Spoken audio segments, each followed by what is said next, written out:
Hello and welcome back to the Pass the Turn podcast of myself, Aaron Francis, and the no longer mysterious man, Tom Durrant. Hello again. Today's podcast may seem late if you've been following the podcast, and to be fair, it is. I'm just trying to wing it as if it was meant to be on a Friday, this particular episode. But I've decided I want to do this for a while, actually, where it'll just be not on the topic of what the latest spoilers are or the news or discussions around the standard or whatever's going on at the time. It's more of a thematic history, lore, characters segment. So I wanted to do that for a while. The first one in the series is one of my personal favourites, Demons. I'm always rattling on about them, so I just thought we'd start with this one. So Demons and Liliana's contract and all that sort of stuff. So what's going on with that? You can either be watching this on YouTube, so if you're watching this you'll see some images and stuff relating to what we're talking about, or you could just be listening to it on the SoundCloud as well. So welcome to the show wherever you might be out there in the big wide world. If you're on YouTube, obviously please like and subscribe, that would be fantastic. Yeah, so history and flavour of demons is our first little subject. So we're looking at MTG Wiki for a lot of our referencing here as well, so you can have a look on there if you want to follow along. But a demon, as described by this particular site, MTG Wiki, is a creature used for powerful evil beings who are often difficult to control and exact a price from anyone who tries to deal with them. So normally big creatures that you have to play a blood oath for, basically. And they're usually associated with black mana, with the occasional influence of red mana as well. And the first cards ever printed, I'll go through one of them first of all. The first card back in Alpha, the first one was a card called Demonic Hordes.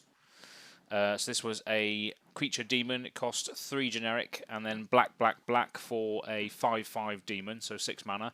And you could tap it to destroy target land. So that's very bizarre in mono black. And then at the beginning of your upkeep, unless you pay black, tap Demonic Hordes and sacrifice a land of an opponent's choice.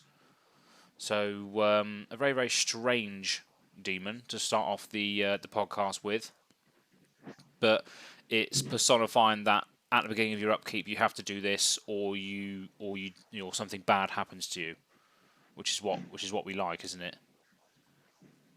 Yeah, it set the tone for the demons having a cost, but definitely didn't set the tone for sort of what they do. It's a very old card, but I mean there is another one as well. But I just it's a good starting point, because it says at the beginning of your upkeep, unless you pay this amount, the Demonic Hordes makes your opponent sacrifice one of your lands of their choice. So there's a massive downside if you don't pay that aforementioned blood oath, or these oaths or deals or pacts that you get into for these demons. And we'll see a lot of it as we go through, but that's one of the first ones. The other one is Lord of the Pit. So have you got that up, Tom? Yeah, sorry, just 1 second. Yes, Lord of the Pit. Sorry, not Pet. Lord of the Pet. Yeah. Dog tribal. We've always got to sneak it in somewhere. Yeah. So it's a 4 and 3 black, 7 mana for a 7/7 flying trample. And you must sacrifice one of your own creatures during upkeep, or Lord of the Pit does 7 damage to you. You may still attack with Lord of the Pit, even if you fail to sacrifice a creature. That's the pure legacy text there, isn't it? Yeah, that is the original as it was printed. Yep. So yeah, again, it's got the same sort of drawback as Demon of the Hordes, that at the beginning of your turn, you have to fulfill your side of the bargain, or else you have to pay the consequences. In this case, it's just lose 7 life. Yep. And that was sort of like a recurring theme for demons for quite a while. This was sort of the template that they used forward for demons. Yeah. Is that they would deal the damage to you. Sometimes they'd tap themselves. Sometimes maybe you'd have to sacrifice other creatures. Sometimes they'd just sacrifice themselves if you couldn't keep up with it. More often not, it was have to sacrifice another creature. Or pay some life or something like that. Yeah. If you couldn't, they came back. And also this set the sort of precedent of them having flying and trample, as you would sort of expect a demon to have. Yeah, I'll give another example. Abhorrent Overlord. So this is a 6/6 demon from Theros, one of the Theros. Well, actually, it was original Theros. So this is a 6/6 flying demon. Costs 7 mana, 5 generic, 2 black. When it enters, create a number of 1/1 black harpies with flying equal to your devotion to black. But then at the beginning of your upkeep, again, you have to sacrifice a creature. I mean, in this case, you can sacrifice one of your harpies that you've entered with, but it will still. You would still have to pay that cost every turn. And as you said before, it was a lot of at the beginning of your upkeep sort of stuff, that which personifies having to fulfill that oath at the start of your turn. Otherwise, you can't really use the demon, or it does something Yeah. bad to you. So, yeah, a lot of history with upkeep, and we'll see some other massive downsides to some big daddy demons later. Yeah, that's just setting the flavour of both Demonic Horde and Lord of the Pit, the old style ones. You do have to do something in your upkeep to fulfil or sustain that giant Lord of the Abyss, basically. Yeah.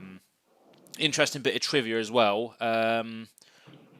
It was quite mainstream as well back in the 90s, back when Magic was growing quite a lot. The creature type and the word demonic disappeared in 1995. So obviously these Demonic Hordes and Lord of the Pit were the first demons ever printed. But in 1995, demons and demonic and everything that was related to satanic cults at the time, I think it was a big thing. I don't really remember it that well, but there was something going on back then where there was a lot of that going around or something, and people were scared of it, so they just decided to get rid of it. It's the same with the pentagram got removed from Unholy Strength artwork as well, from 4th edition. Yeah, I think it was generally just parents lobbying against it. I think obviously, like, as sort of more popular culture and stuff took over, kids' toys turned away from just being classic sort of action figures and sort of things, and they started having sort of a wider range. And I think some people saw these things and across different products, not just Magic, and they sort of saying that the toy manufacturers should have more of a sort of moral compass sort of thing. They should be guiding the way and shouldn't be introducing children into these ideologies, and they could sway them into Satanism in later life. But then, it seems 10 years later, parents found something new to complain about, probably computers, and they forgot about the demons. Yeah, that's it. Yeah, replaced with a screen. The new screens, the demons now. Yeah, doesn't matter about what's printed on a piece of card, but yeah. So there's a bit of controversy behind it. They were replaced by the keyword horrors for a while, but horrors I think is even more scary than demons, I'd say. Yeah. But they did return back in 2002 with the release of Onslaught, one of the sets that I was playing quite avidly at the time. And apparently, according to this article, Wizards of the Coast realised that popular entertainment such as Buffy, Vampire Slayer, and Hellboy, that sort of demonic, cultish sort of fantasy horror stuff, was popular, so they probably just reimbursed it to try and claw it back a little bit, I guess. Yeah, it is funny to think, isn't it, that such sort of an iconic magic creature wasn't actually around for almost a third of the game's life. Yeah. They just didn't have it. Like I said, it's just a bit funny for me. Yeah, I mean, it is the iconic creature for black as well. So obviously you have white, which is angels. I'm not sure what green, blue, and red is. Well, red's dragon, isn't it? Yeah, red's dragons, but then as we've seen, that colour has bled everywhere. Yeah. Green used to be worms, I think, and then they decided worms wasn't really as exciting as the rest. Again, they're not really big enough, so I think they're now the hydras, is what they say. Maybe, yeah. Well, it's have to be a big creature. Yeah, because I think that was sort of the idea. They wanted sort of one large creature, basically each have one sort of like flagship creature that could just smash into each other. Yeah. And I guess blue's one then will be probably like a sea creature of some sort then. I think, yes, it sort of depends on the plane. It's either Sphinx or like Leviathans. It seems to be sort of a bit split between the two. Yeah. Well, again, Sphinxes, we'll do Sphinxes at some point because there's absolutely loads now. Leviathans, sea creatures, we'll do another one. So obviously keep tuned. So stay tuned because we're going to cover all of them at some point and all the characters and creatures that are involved. But yeah, so demons are the iconic creature for black. We should probably speak about the demons that introduced us to the winged grotesque creatures. So what was the first demon that you saw or played with? So for me, it was the Demon of Death's Gate from M10. Oh yeah. Just go around and find that one, just so I can read it out. He's 9 mana, 9/9 flying trample. Yeah. Sorry, 1 second. That's not what. I think it was M11 actually. It was, yeah. Sorry, yeah, M11. M10 was Aphrid Demon. So no, yeah, sorry. M11 Demon of Death's Gate, 9 mana, 9/9 flying trample. Where you may pay 6 life and sacrifice 3 black creatures rather than play Demon of Deathgate's mana cost. Yeah. So I think I first opened it. I can't remember if it was a pack or in a draft, and then I opened another pack sort of randomly, and then got a foil one. And I thought, well, this is a sign. I need to. I was like straight away. I was interested. I thought it was very powerful and amazing, being a sort of relatively new to the game. Yeah. And so, how can I build this? So I sat down with my friend Paul, and sort of we thrashed out a mono black deck using Viscera Seer, Bloodghast, just a few other small little black creatures, with the aim of just getting Demon of Death's Gate out, sort of turns 2 and 3, really as quick as we could. Somewhere sort of regaining some life, just so that the 6 life didn't matter so much. And yeah, we thought it was going to be a good deck. We thought we had something there, and then quite quickly realised that if you spend turns up to turn 4 just getting a 9/9 out with nothing else on the field, one removal spell does a lot. Oh yeah. We were reset. All of a sudden you have no hand, nothing on board, and you've lost that game. But it was good fun. The few times it did work, it was real good fun. You slam down the 9/9, attack 2 turns, and you've won. Yeah, it just comes out of nowhere, doesn't it? They're not really expecting a 9/9 on turn 3 or turn 4. But it does synergize with a lot of things like Blood Artist and Zulaport Cutthroat and stuff that when your creatures die, you can drain other people and gain some life back. That's probably a good way of offsetting that big cost. But yeah, it can be just spot removed after that straight away, and all that jumping through hoops and all the creatures in your grave now as a result is, you're stuck, aren't you, after that? Playing too many creatures that didn't do enough. Like I say, Bloodghast was sort of the good one with it. That was very effective. If you Bloodghast, then you can get all 3 of them back. Yeah. So you can keep replaying it, can't you? Yeah, with a landfall trigger. Reassembling Skeleton was another one as well, where you could just keep bringing it back to the battlefield tapped for 2 mana. Anyway, that's enough of that bad deck. How did you first get into Demons, Aaron? What swayed you? So one of the big ones that swayed me was Abyssal Persecutor back in the day, and it was the World Wake set that he was part of when I first got him. So this is a 6/6 flying trample, and it costs black and 2, so 4 mana for a 6/6 flying trample. And there's got to be a downside to that. There is. You can't win the game, and your opponents can't lose the game while this guy's out. So I used to have a black and red deck, and I had 4 of these in there just because I just loved the thought of having a 6/6 flying trample for 4 mana. If you're going to play 1, you might as well play 4. You might as well play 4. It's not a card that you're going to want less of if your deck's going to have it. Exactly, yeah. So I just used it as a big beater, 6/6 flying trample for 4 mana, massive beater, and then if it didn't go to plan, I could just use something like Fling, where I could just sacrifice it and fling that 6 damage at something. I'm not sure if Fling was target creature or player. It might have been. Was it target creature or player? I think so. Yeah, but that's what I used to use it with. I used to just, if I couldn't win through Abyssal Persecutor swinging in and doing loads of damage, I'll just fling it at them instead. Well, I had to fling it anyway at the end because obviously I couldn't win while it was out. But there were loads of ways you could get rid of it and not have to pay the price of not being able to win the game. So, just an interesting mechanic that spoke to me was you can have all this power, but you can't win the game with it while it's under your command. So you had to think of a way around it. So yeah, a very different drawback than we were saying earlier. It doesn't have an upkeep drawback. It doesn't have. It's just one solid state. Yeah. Um, Yeah. And I just thought it was great because you can, it's like that you can have all this power, but you can't win while you have the power. So you have to then get rid of that power in order to win. So I'd be happy for them to print more cards that say you can have this demon, but you can't win the game when it's out. I'd love to see more of that, or more downsides for ultimate power. That's it. And I think that has almost become sort of one of the most iconic demons now. Yeah. Sort of more so even than the ones that give you an upkeep cost. It is almost that drawback style. Again, similar to my one, the Demon of Death's Gate. He doesn't have a continual drawback, and doesn't really have a drawback at all. It's just that you have to. It's just you can cheat him out. Yeah. In some sort of weird sacrificial worship.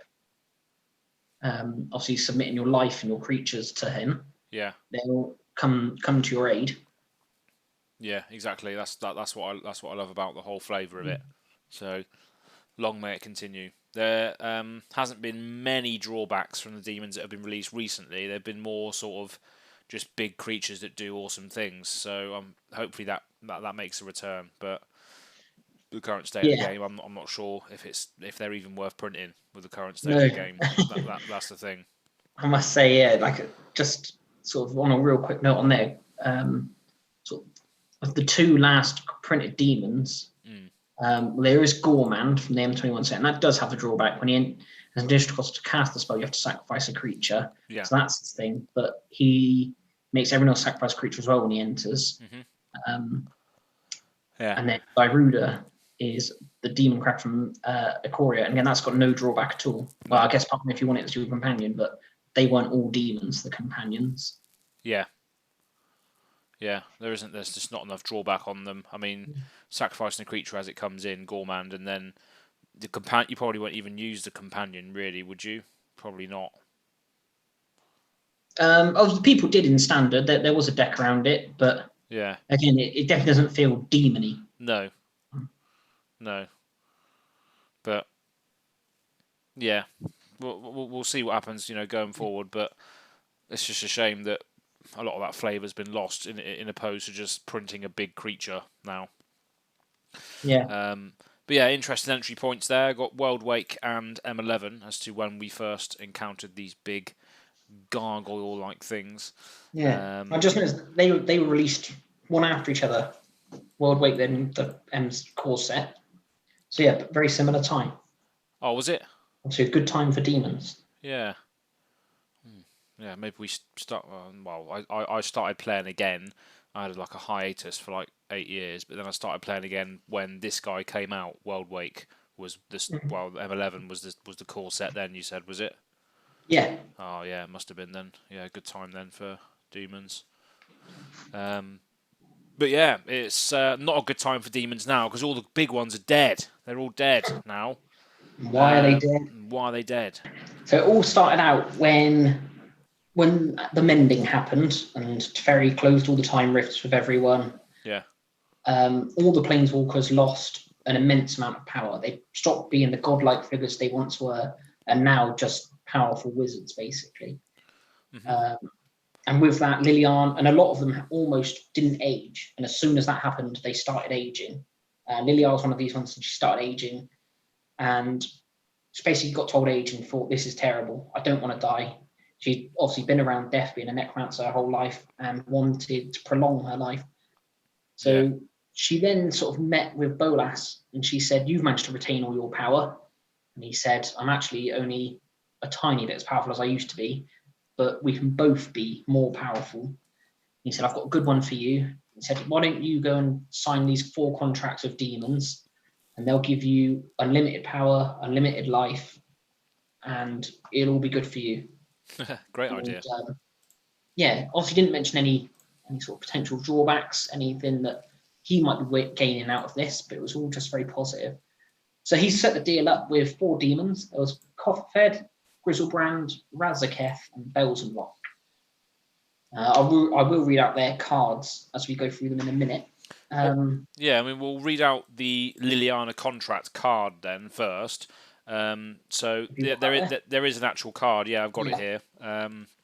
It's in my Kothafed deck actually, so we'll get into that in a bit. But when the Liliana's contract enters a battlefield, you draw 4 cards and you lose 4 life. It costs 3 generic and 2 black for an enchantment. So it comes out, you lose 4 life, draw 4 cards. So I guess that signifies that she's, paying 1 life for each demon that she's making a deal with. I guess in response for getting 4 pieces of knowledge. Yeah. Something like that. And then at the beginning of your upkeep, this is probably a little bit off flavour, but at the beginning of your upkeep, if you control 4 or more demons with different names, you win the game. So maybe that signifies that she got the thing that she wanted, and she won the game as a result. But yeah, it's not really thematically on theme. You win the game for having the 4 demons when ultimately she dispatches them all. But that's the card. Anyway, at least the flavour there is that basically the 4 contracts she signed made her so powerful. Yeah. She couldn't be killed anymore. Therefore, she wins. Yeah, maybe. So I think that's what that's trying to signify. Is basically it's the story of her trying to get to the 4 contracts. So it's given like her life. She had to obviously barter with them and give them something of hers. And I think that's it. Yeah, once the contracts were signed, that's it. She's unstoppable. Yeah. She then realised that there were drawbacks and went back to Bolas and said, "Oh, this demon thing ain't as good as it." And he said, "Oh, well, I can get you out of it. If you just kill them all, right, you'll be free. That's the end of the contract." Yeah. She thought, that's good. I'm very strong. I can go and kill 4 demons. So she first went to see Kothfed. Yeah. I'd say your deck's namesake. Yeah. I'm just trying to find it. Soul Hoarder. Yeah, so read that one out. So he's a 6/6 flyer for 6 mana. Yeah. Whenever a permanent owned by another player is put into a graveyard from the battlefield, you draw a card and you lose 1 life. Absolutely. And flavor text of, "I will be your most demanding master, Liliana, but I have great things in mind for you." He's got a weird snake body. So, yeah, I mean, yeah, there's 2 arts for this. I'll flash them both up on the screen if you're watching. There's a Magic Origins art, and there is another art. I don't know, can't think of the name of this set. It eludes me now, but there's 2 arts for it, and one of them, not the Magic Origin one, but the other one is the one I like. I think it might actually be from a Demonic versus Divine set or something like that. I think it was just a promo card with Origins. Oh. Maybe it might have been then, yeah. I'm not sure if you can. I think that says intro pack on it. So I think if you bought the intro pack with Kothfed, you got this alternate art. Ah, okay, yeah. So maybe that's the one I'm referring to. Then it's not the. They both look exactly the same, but I'll point to the one on the screen if you're watching it. If you're not, then it could just be completely and utterly wasted on your ears. But yeah, Kothafed is also. I'm not sure what the ability is alluding to personality-wise. Whenever a permanent owned by another player is put into a graveyard from the battlefield, you draw a card and lose a life. I'm not sure whether that's really. I guess that's just people sort of signing deals with him. Yeah. I think that was just sort of people willing to give their life, but then obviously he'd given power, but he knew he'd be getting their life back. And basically, I guess that's the end of the contract. It's when they die, he gets their power now. Yeah. He gets to draw their card and. Well, he's a soul hoarder, isn't he? So he's collecting souls. So. Exactly. So I think that was sort of the deal there. So yeah, I think Liliana went to kill Kothfed, and Kothfed said, "Oh, don't worry." As his thing said, "I've got great things in mind for you. Why don't you go to Chandalar and pick up a really powerful artifact called the Chain Veil and bring it back to me, and I'll make you even stronger." And she said, "Yeah, that sounds good. I like being stronger." So she went to Chandalar, got the Chain Veil, had her first fight with Garruk, but came back to Kothfed. But she realised that the Chain Veil made her much stronger than any of the demons. So then Kothfed said, "Oh, can I have it?" She said, "No, kill you." And he tried to bargain with her and said, "Oh, I can give you great, great things." and she said, "It's too late. I've got great things." And dead. And that's Wow. the end of the first demon.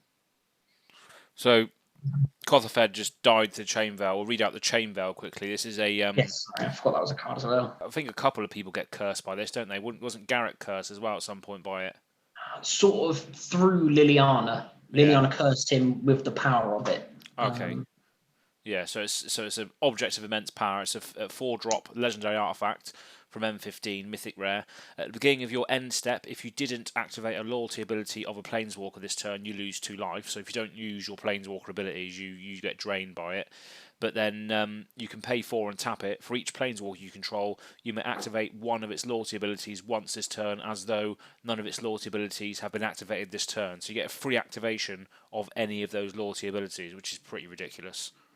That's brilliant. As a card in a Super Friends deck, that is pretty nasty.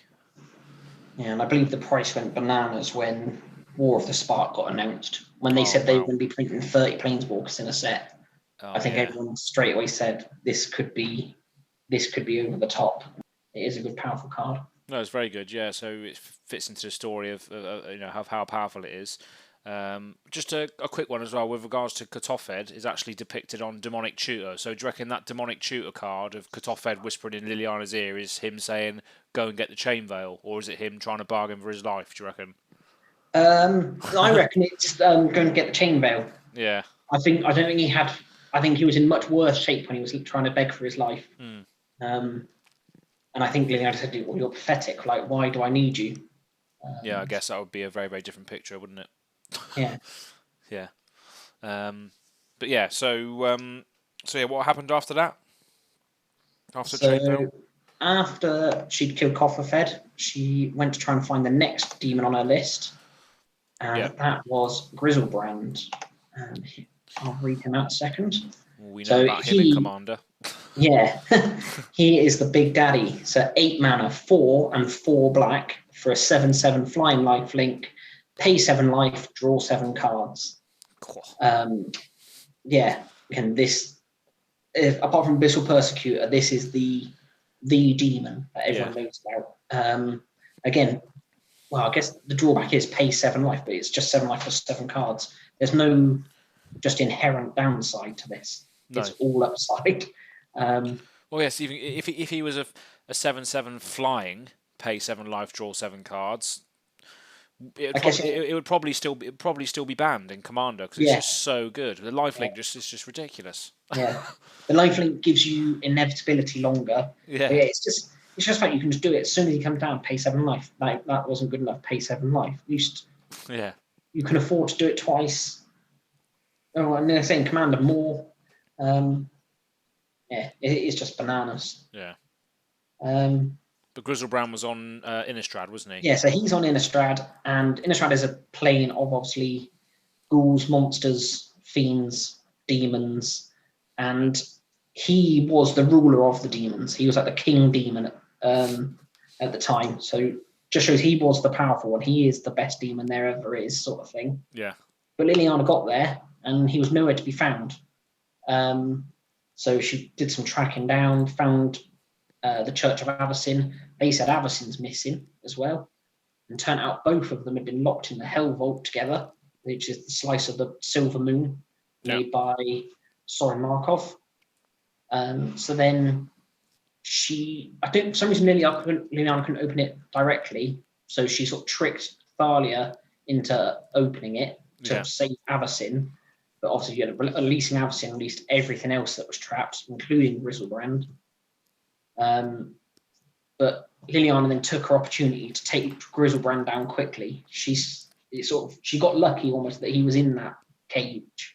As him coming back out, he wasn't sort of fully aware. He was in the middle of a battle with Avacyn and countless other things. Yeah. Around there's Talia and her little army there.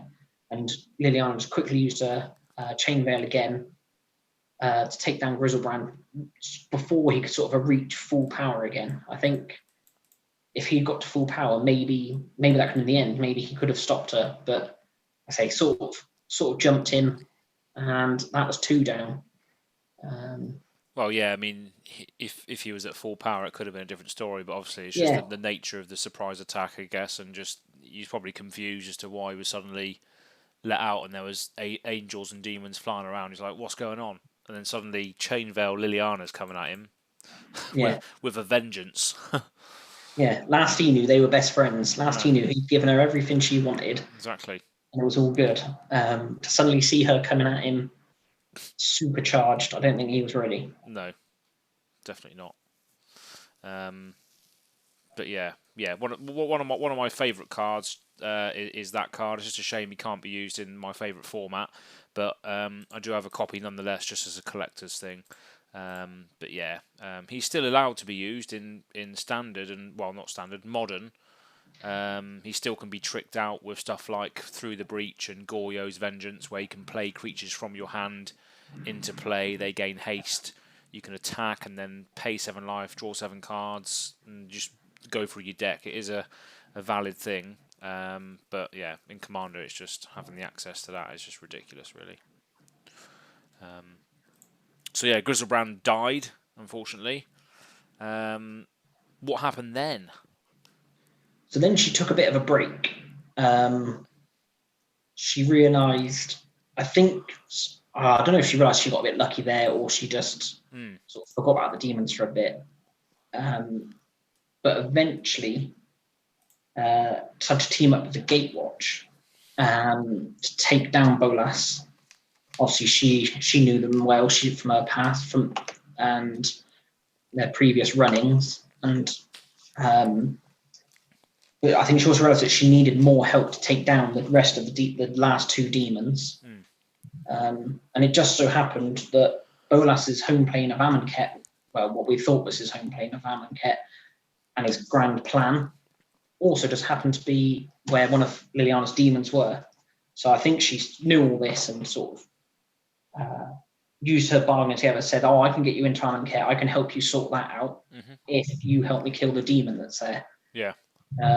They all sort of begrudgingly agreed with each other, went there. When the Hour of the Devastation started, Razaketh showed up and Liliana went to fight him, and Razaketh signed something extra into his contract that he could actually control Liliana at any point. I think as long as she was on Amonkhet, he could control her. I guess sort of foreseeing that she might try and get out of the contract somehow. So he was a smart one. Yeah, and also by his stats on the cards, he's also the strong one. Yeah. So he's an 8/8. Griselbrand's 7/7, and the other 2 are 6/6. So he is also, according to the cards, the strongest of them all. So maybe he just had the more, well, had the most brains out of them all, which is obviously depicted in his stat block. So did you want to read Razaketh out as well? Did you have him in front? Yeah, so Razaketh, as I say, 8/8, so it's 5 and 3 black, 8 mana for a flying trample. And you can pay 2 life and sacrifice another creature, search your library for a card and put that card into your hand and then shuffle your library. Yeah, so that's insane. Yeah, you can sacrifice something to find whatever you need. Yeah. Very powerful. Yeah, that's a very demonic ability, isn't it? Sacrificing a creature, paying some life, go and search for your card that you need at the cost of your life and someone else's soul, basically. So yeah, when Liliana got into the fight with him, and obviously then couldn't fight, he was stuck under his control. Because she had the rest of the Gatewatch there, which he wasn't banking on, they started attacking Razaketh, causing him to lose distraction and not be able to sustain the control over Liliana. And Liliana got the horde of undead crocodiles to eat Razaketh alive. Well, of course he's alive, but yeah, rip him apart. Yeah. And the rest of the Gatewatch didn't take too kindly to it. They wanted to see him dead, but they didn't really like how much Liliana sort of enjoyed killing him, especially the sort of part where she like literally devoured him. They thought it was a bit weird. Not Gideon's style. Gone a bit too far. Yeah. So that sort of caused another. They weren't obviously particularly happy about taking Liliana in the first place. Yeah. And then this happening on sort of their first sort of expedition together. Cool. Not the best, but they ultimately decided that they still all needed to be together. They still needed to fulfill the plan. And the next stage of the plan was get to Dominaria to get the Black Blade to kill both. I think they want to use it to kill both Belzenlock and Bolas. And Bolas, yeah. Or they went to get it to kill one, and then realised they could use it to kill the other. Got to Dominaria, got into a fight with Belzenlock, and I'll just read him out. So he calls himself Demon Lord Belzenlock, the Elder Demon. Yeah. So it's 4 and 2 black for a 6/6 flying trample. When he enters the battlefield, exile from the top of your library until you exile a non-land card, then put that card into your hand. If the card's converted mana cost is 4 or greater, repeat this process. Demon Lord Belzenlock deals 1 damage to you for each card put into your hand this way. Yeah, that's So really you can cool. chain through a few big spells there. Yeah. Yeah, I used to have him as a commander, and he always used to, when I used to play him from the command zone, he always used to draw me lots of cards. Because if you're running this sort of as a commander, you want to put loads and loads of big converted mana cost stuff into your deck, or just loads and loads of lands. Just put loads of lands in your deck, and then just draw that one card that you want to get, basically. But it can either be really good or really, really bad. It can either get you one card like a Soul Ring or a Felwar Stone, or it can get you a Reaper from the Abyss, a Demon of Dark Schemes, a Lord of the Void. It can get you loads of stuff all into your hand at once. But yeah, I'm not sure what that ability is alluding to again in his personality, but just getting you loads and loads of cards for loads and loads of life. So yeah, all 4 of them do have an aspect of paying life to gain cards. Yeah. Which I guess is just sort of general allusion to their sort of dealings in contracts. Yeah. No, I like that. I like it a lot. Paying life for card advantage is what I love to do, and that's what all the demons want you to do, is pay life for cards. A lot of them. But yeah, so she went to fight Belzenlock and the Cabal. Yeah, the Cabal minions of his. Yeah. Yeah, they got the Black Blade. I think the plan was for Liliana to use it. Belzenlock sort of was beating her up a bit, and Gideon grabbed the blade and took him down. He showed him his boss. So that was it. The 4 demons were dead. And they said, Liliana, how do you feel? And she said, not much different. I thought I'd feel better. Yeah. But she sort of said, well, I know they're all dead. I've seen them all die. So I know I'm free. Yeah. So all the Gatewatch said, right, this is good. Let's go back to Ravnica and settle plans, and we can figure out how we can really finish off Bolas now. And then Liliana went to Planeswalk away. For some reason, she decided to wait to the end. They also had to also trust her on this fact. She couldn't leave. So her Planeswalk ability just stopped. She couldn't do anything. Bolas popped up and said, "Oh, I now own the contract." That was sort of the bottom agreement that you forgot to read. Yeah. So then she was controlled by Bolas, and then we go on to all the War of the Spark story and everything else from there. So Bolas was the underwriter of the exactly of the contract. So if the contract failed, that's what happened. You went to the underwriter. Yeah, and the small print. He forgot to tell her that, especially when he told her to go and kill the other 4. Yeah. Didn't say, "Oh, then I'll be able to do everything I want." Sneaky little dragon god. So I didn't realise that we found out about this whole thing as soon as Liliana was introduced to us in 2007 in the Lorwyn set. Wow. It said that she'd signed her soul 4 times over to 4 different demons. Cool. And yeah, it took until 2018 for that to be resolved, basically. So yeah, apparently it's one of the longest running arcs across all of Magic's history, that 11 years. Yeah.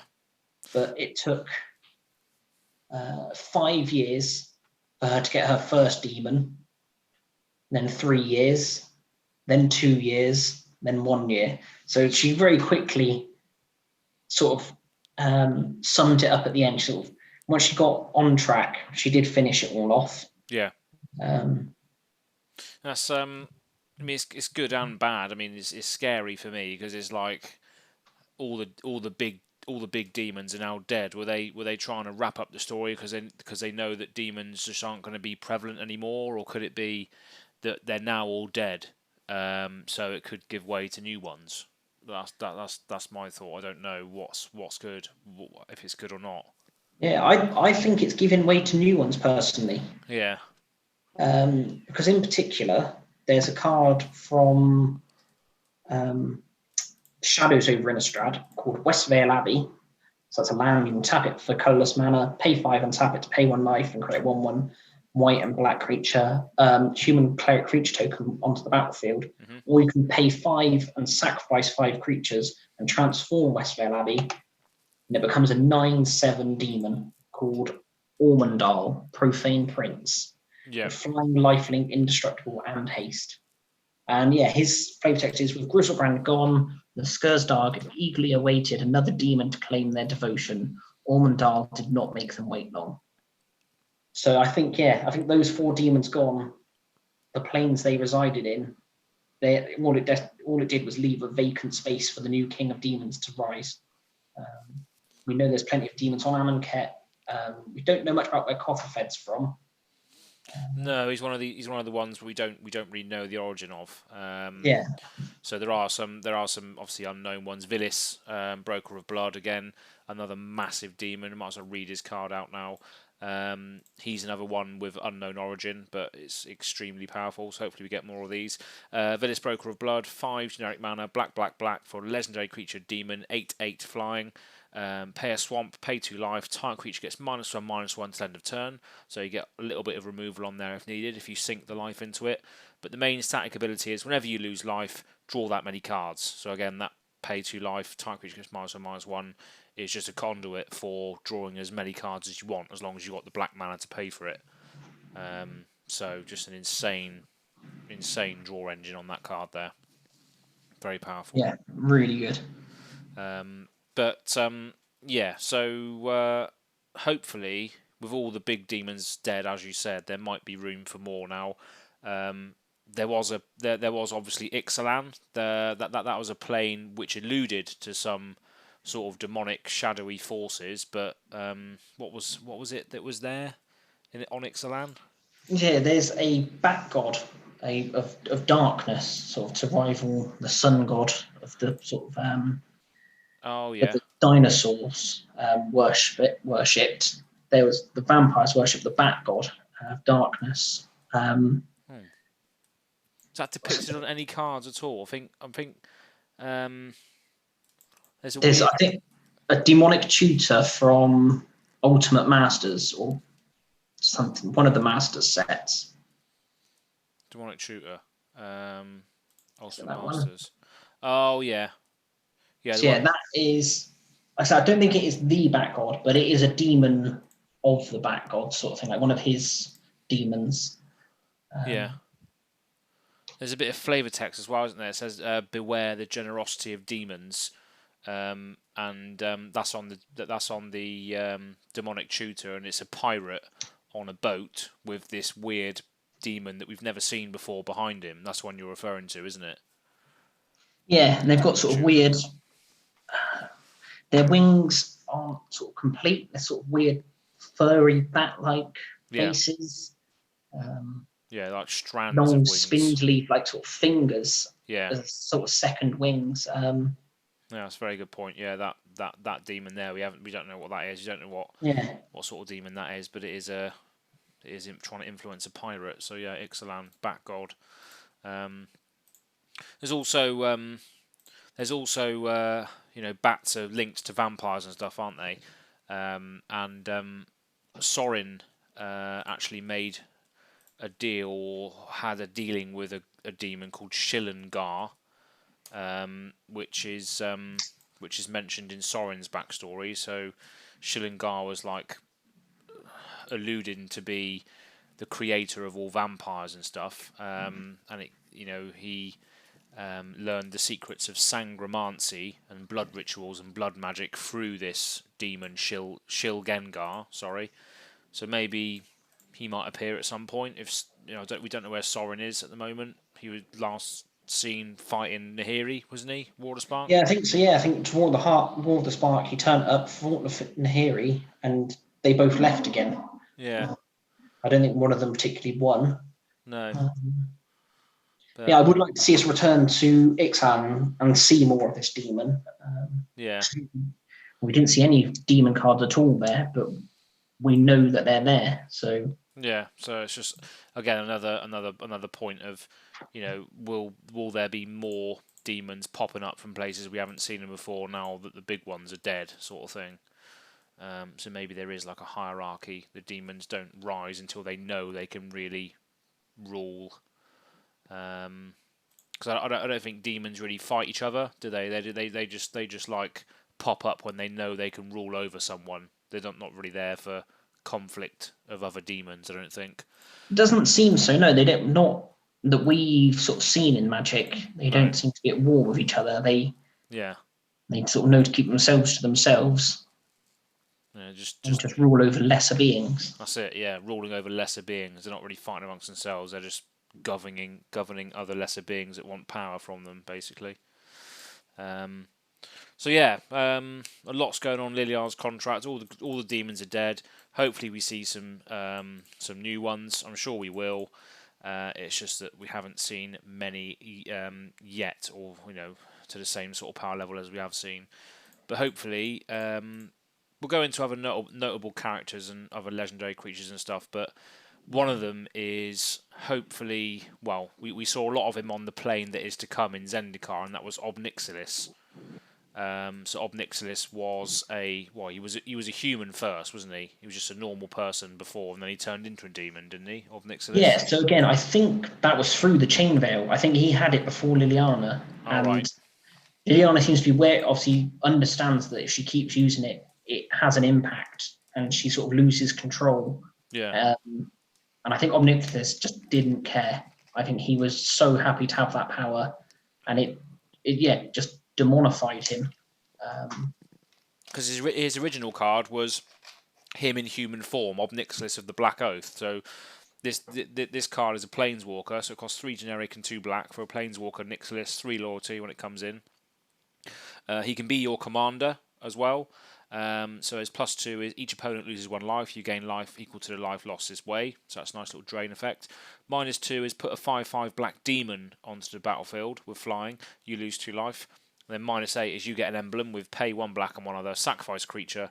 You gain X life and draw X cards where X is the sacrifice creature's power. So a lot of demonic-esque abilities there on Ob Nixilis, but that was the one where he was just a normal person or a warlord character.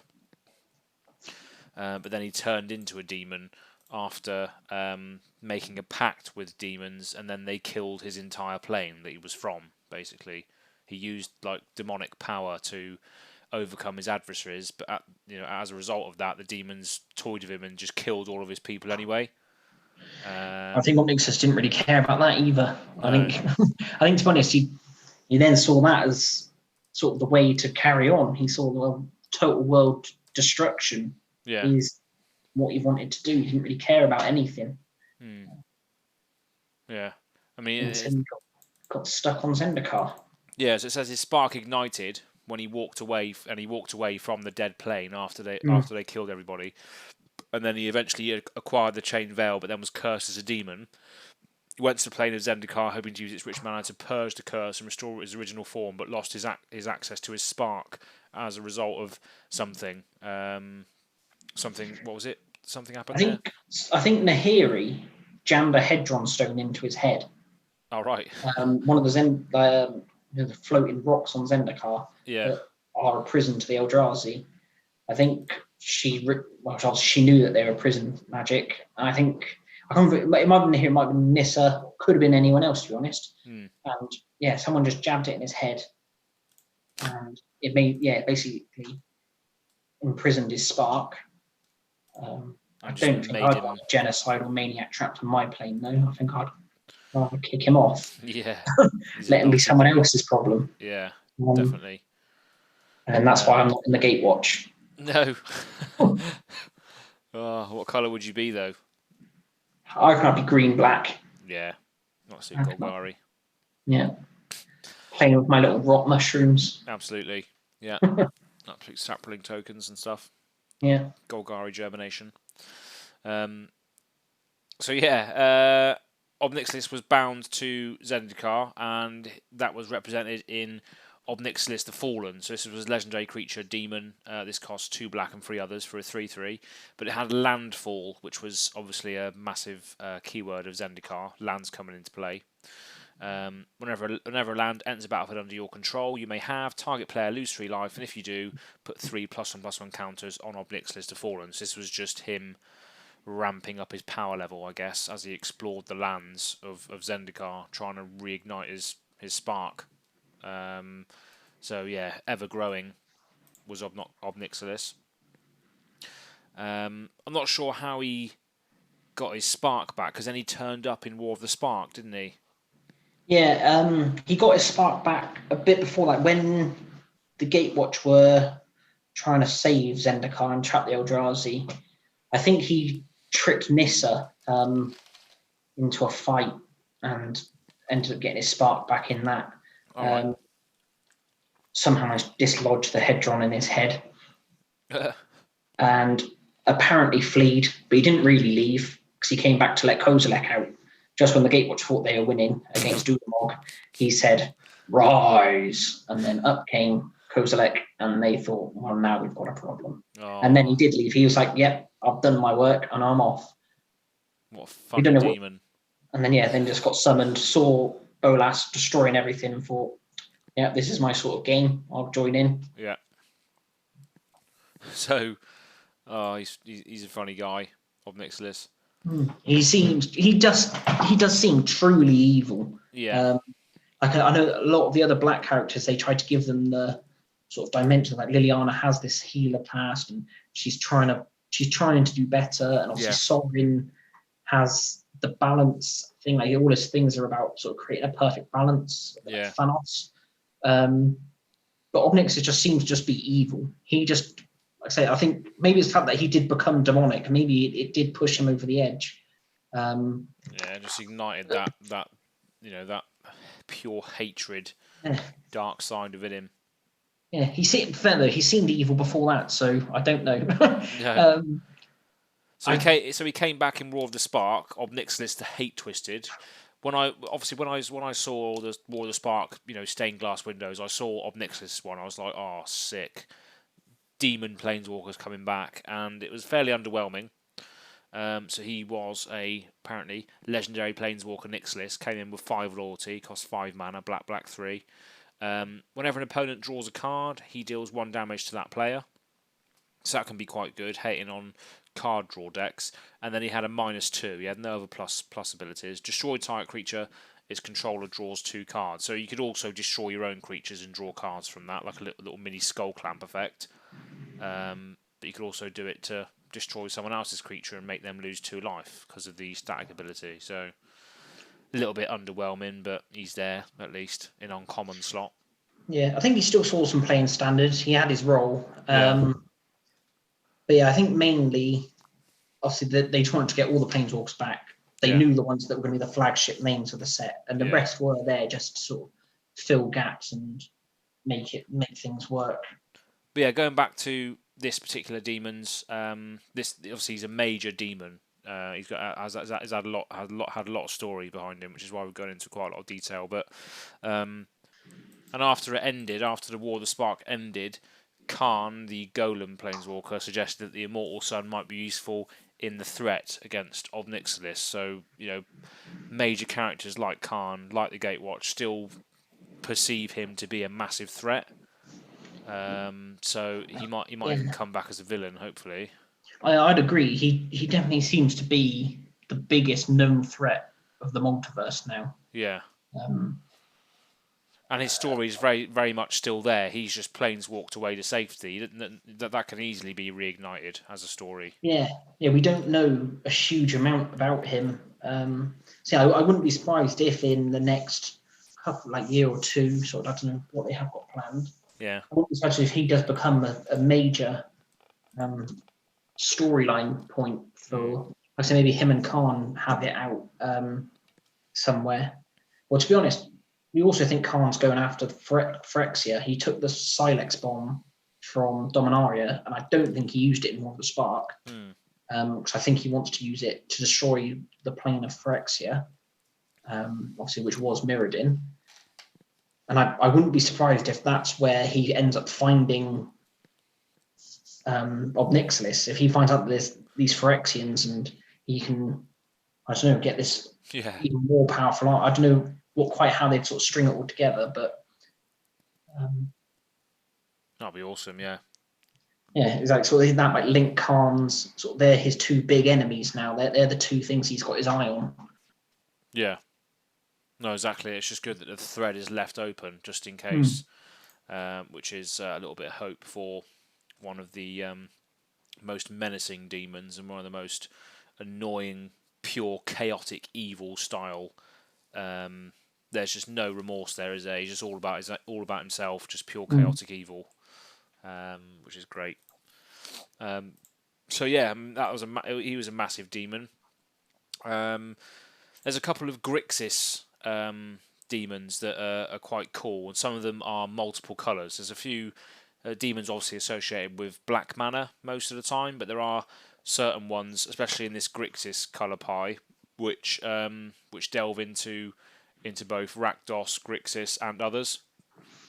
So I'll talk about those briefly. First one is Malfagor. So this is a demon dragon from Alara. I think there is some sort of story surrounding Malfagor, or some sort of history there. Is there for Malfagor? Yeah, Alara? Again, he was sort of in charge of. Was he in Grixis? Yeah. Yeah, he was sort of taking things over there. Generally, demons just ruled Grixis in many different ways. And Bolas went to Malfagor and offered him immeasurable power if he could help basically provide a zombie army. So much like Bolas was trying to do on Amonkhet, get another zombie army through Malfagor. He said, build Grixis up, get the biggest army you can. And he said, I'm going to cause the Alara, get all 5 shards to crash again to generate all the massive mana that he wanted. Bolas's plan, I think, was sort of just absorb all the mana to get back to his godlike state. And he said he just wanted Malfagor to be able to just suddenly release, as soon as the planes collided, release all the zombies and just try and take over all the other shards, just basically to sort of stop anything trying to get in Bolas's way. We think Malfagor, he got across Esper, didn't he? But then he got to Bant, and Rafiq managed to kill him. Yeah, ultimately Rafiq killed him. Yeah, unfortunately. But yet another Bolas plan. Another one of Bolas's lackeys. Yeah. So Malfagor, awesome character. He's the first. Apart from Gyruda, Doom of Depths, this is a demon dragon, so demon something, like a demon hybrid, which we don't really see much of. There are a few others, which we'll mention in a minute. Obviously, now we're getting onto demon hybrids, but legendary creature, Demon Dragon. It costs black, red, and 2, so it's a Rakdos creature. I do actually have this as a commander, so if you're watching YouTube, I'll link up the Malfagor deck tech up to the top right. So 6/6 flyer. When it enters a battlefield, discard your hand. So massive downside, which is lovely. Especially in Rakdos, if you're running a lot of recursion and graveyard tactics, discarding your hand is never a bad thing. It's just an extension of your hand, basically, as long as you've got the right spells. Then each opponent sacrifices a creature for each card you discard this way. So normally, when Malfagor comes out, you've probably got about 4 or 5 cards in your hand, which you can just chuck away immediately to just do a massive board wipe. And it's a great card for just holding that above your opponents. They always know that Malfagor's in the command zone. Their creatures are going to die as soon as he comes out, and he's going to be able to swing if he's got haste or other creatures that you've got left alive still. It's each opponent as well. It's not yourself, so it's not affecting you at all, apart from your hand being chucked away. But there are other things that can sort of aid you in making sure that that's not a bad thing, which is always good. So, pure janky commander. Really, really like it. Yeah, he's good. He was always one that I wanted to build. Yeah. To do something maybe, or even in standard and things, but I just never could get my head around the discarding your hand, to be honest. Yeah, it's just... I couldn't get over that drawback, and I was too scared of the demon ways. Yeah, awesome card. Great colours, black and red. And another Grixis demon that superseded Malfegor was Nefarox, Overlord of Grixis. So I think he became the Grixis Overlord after Malfegor died. Yeah. Do you have that one in front of you, or shall I read that one out? Yeah, I've got him here. So Nefarox, Overlord Grixis, 6 mana, 5/5 flyer. And he has Exalted, so whenever a creature you control attacks alone, that creature gets +1/+1 until end of turn. When Nefarox attacks alone, defending player sacrifices a creature. Yeah. So clearly picked up some skills from Rafiq with the Exalted ability from Bant. And yeah, just generally a very good little card. Yeah, I love it. You Yeah. Sacrifice creature every attack. Yeah, it's really good. So there's a lot of sacrifice in these demon cards, isn't there? The sacrificial element, whether it's yourself or them. Yeah, definitely. That's definitely one of their sort of tropes. Yeah, I like it as well because obviously sacrifice. If you're on the receiving end of it, it gets round your indestructible, shroud, hexproof because they have to sacrifice it. They have to choose to sacrifice it, and that's not a form of being destroyed. So it gets around your indestructible. And it gets around your hexproof and shroud because you're targeting the player rather than the creature.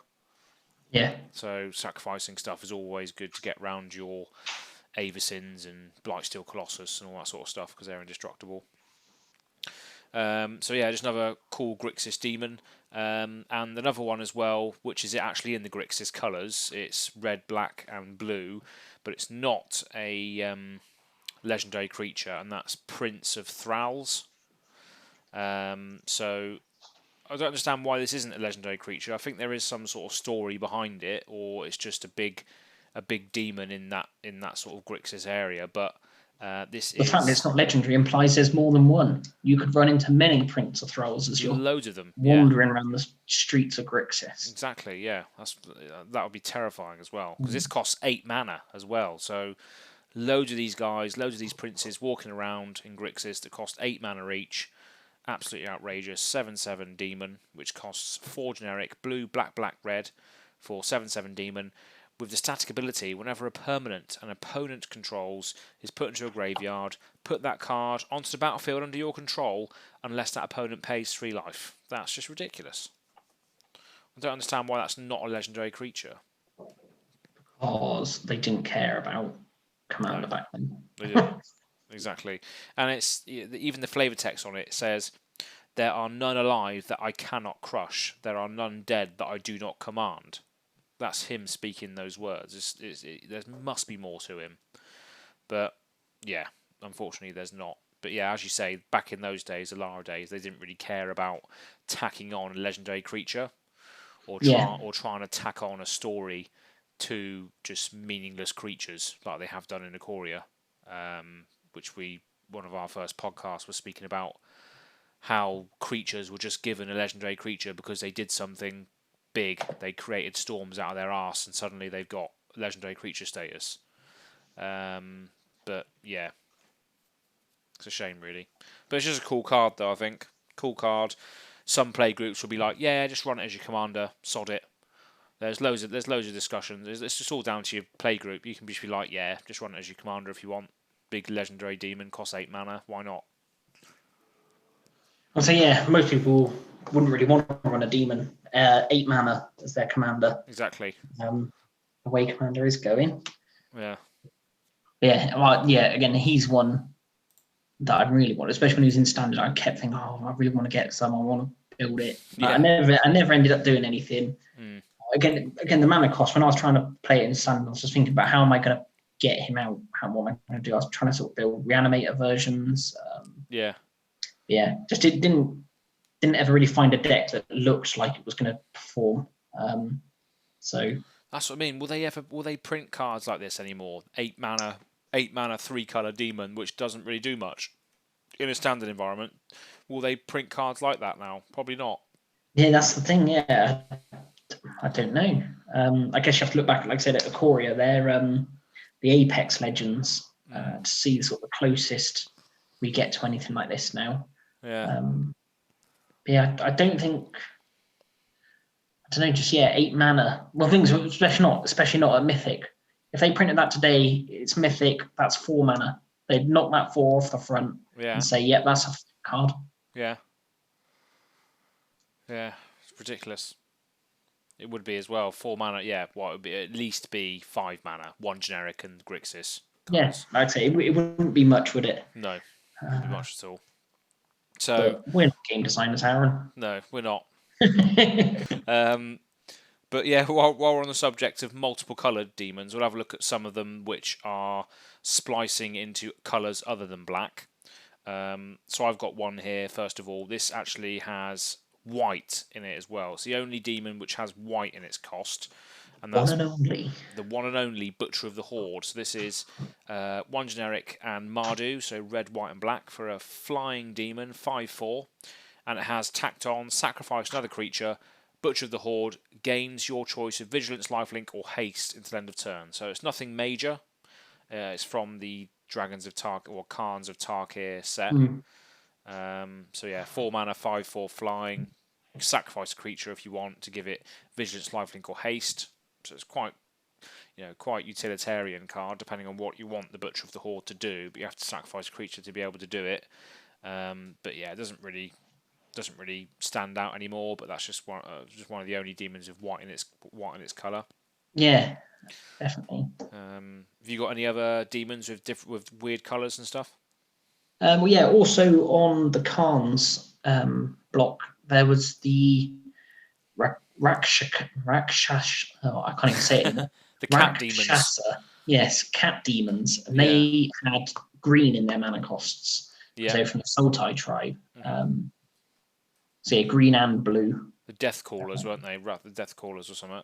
Rakasha Death. Yes, there's a Rakshasa Death Dealer, which is only two mana for a 2/2 demon. So you can see straight away they're very different than most of the demons. They're much smaller.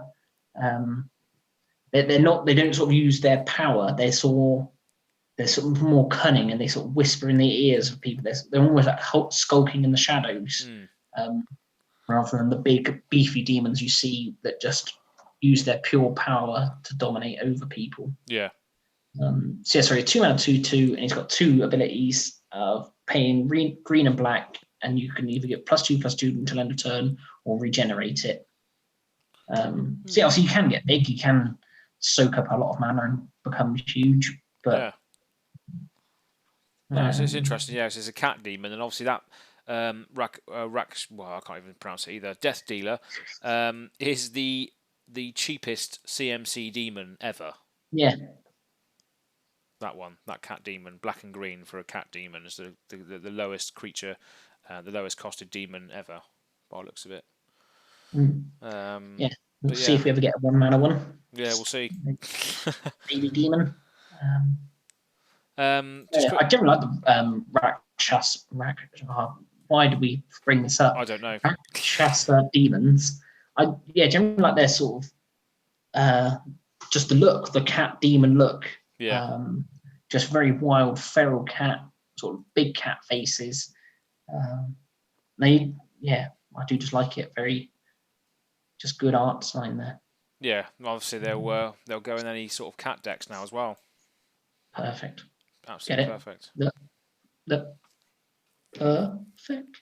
Perfect. Speaking of demon cats, demon dogs, we have a demon dog as well, or demon hound, back when it was printed in Shadowmoor, and that's Hollowborn Barghest. This is a demon dog, 7/6, costs 7 mana, black, and 5. At the beginning of your upkeep, if you have no cards in hand, each opponent loses 2 life. So if you have no cards in hand, each opponent loses 2 life. That could be quite good in aforementioned Malfegor. No cards in hand. And then at the beginning of each opponent's upkeep, if that player has no cards in hand, they lose 2 life, which could also be good in aforementioned Malfegor deck when you pair it with another card called Sire of Insanity, which is part of the Rakdos demon list, which we'll segue into now, I guess. Sire of Insanity is a 6 mana demon, black, red, and 4 for a 6/4 demon. It's a big, hulking, fat demon from Ravnica or Dragon's Maze. Great set. Which says, at the beginning of each end step, each player discards his or her hand. So that's just absolute, utter madness, especially with the Hollowborn Barghest. Just a couple of cards that work quite well together with Malfegor as well. Didn't know the Hollowborn Barghest existed until now, so I need to write that down, because that could be quite good. Yeah. But yeah, Sire of Insanity, Hollowborn Barghest, caring about no cards in hand. And that just filters nicely into the Rakdos and Malfegor sort of decks, where they want you to just play impulsive Rakdos, Circus of Horrors style magic. So yeah, seeing as mentioning Rakdos, should we go on to one of the, I don't know how many are, but there's not many creatures that have been represented 3 different cards across the history of Magic, and Rakdos is one of them. His first initial printing on the, is it Dissension block? Yeah, Dissension. Yeah. So Rakdos the Defiler for red, black, and 2. Oh, this was the first Rakdos, this one. Yeah, this was, I think so anyway. This was the original Rakdos. Then it was Rakdos, is it Lord of the Pits? Lord of Riots. Lord of Riots. And then there was a third one. Yeah, then Showstopper. Okay, sorry, yeah, carry on. So yeah, he's 7/6 flying trample. Whenever he attacks, sacrifice half the non-demon permanents you control, rounded up. Whenever Rakdos deals combat damage to a player, that player sacrifices half the non-demon permanents he or she controls, rounded up. Perfect. Note permanents, so that includes lands. Absolutely. Yeah. This is literally all or nothing, this card. It is in my aforementioned Malfegor deck, which I've said 3 times now. This is in there just as a all or nothing play, really. I'm going to attack, I'm going to sacrifice all my stuff, but if it connects, you're sacrificing half of your stuff. It can just end games if nobody can respond to it. Because all my creatures are going to be demons, so all my creatures are going to survive. Very risky in multiplayer. Very risky in multiplayer. Like if you lose half and one of your opponents loses half, but your other 2 opponents, they haven't lost anything. No. No. So yeah, potential to really come back to bite you. Yeah, if you're left one-on-one with someone, then you play Rakdos the Defiler. Then it could be like, oh, I win sort of thing. Yeah. If they got no response, you bring this out last minute. It's just sat there in your grave, waiting to be reanimated at the last moment. It can be very swingy, but it could also cost you the game. But what better way to go out than to sacrifice your own non-demon stuff to Rakdos, who never comes out to play anyway. He's just there reveling in his theatre of horrors, and Yeah, I think he sort of stays in his pit. Yeah, makes people entertain him. Exactly. And then when he does come out to play, he kills the people that worships him. Great. Yeah. Fantastic. Awesome card. Massive downside, massive upside. Could lose you the game, could win you the game, sort of style. I'll segue from that Rakdos onto the newest printing. Which was in the, is it Guilds of Ravnica? Ravnica Allegiance. Yeah, that's it. So that's Rakdos the Showstopper, 6 mana, 6/6 flying trample. When the Showstopper enters the battlefield, flip a coin for each creature that isn't a demon, devil, or imp. Destroy each creature that coin comes up tails. So similar to the first printing in that he destroys non-demons. But more specifically, he also doesn't kill the devils or imps either. No. So I feel that in Commander, you can build a sort of more cohesive deck. So obviously, a lot of demons, as we were saying, very high mana cost. Yeah. So if you build all demons, you can be stuck in the early game not doing enough. Whereas with the Showstopper, you could pack the early game out with your imps and devils. Yeah. To not go sort of one tribe, but sort of stick within his Rakdos tribal theme sort of Mm-hmm. area. And also the fact that he'll do it to all creatures. Yeah. It's not just a one-on-one. When you attack, it's not just you versus me and the other two players are left untouched. He enters, and obviously if you build your own deck to not care about this drawback, but the other three decks will probably get hit because, well, I guess most people playing black might run a demon or two, but there won't be that many, and there will be very few people really running devils and imps. So I feel like you could inflict a lot of damage with the Showstopper. I sort of feel like he is almost, I'd say it's not an upgrade from the old version, but it's a very similar route, but like I say, crafted more with command orientated at heart, I feel.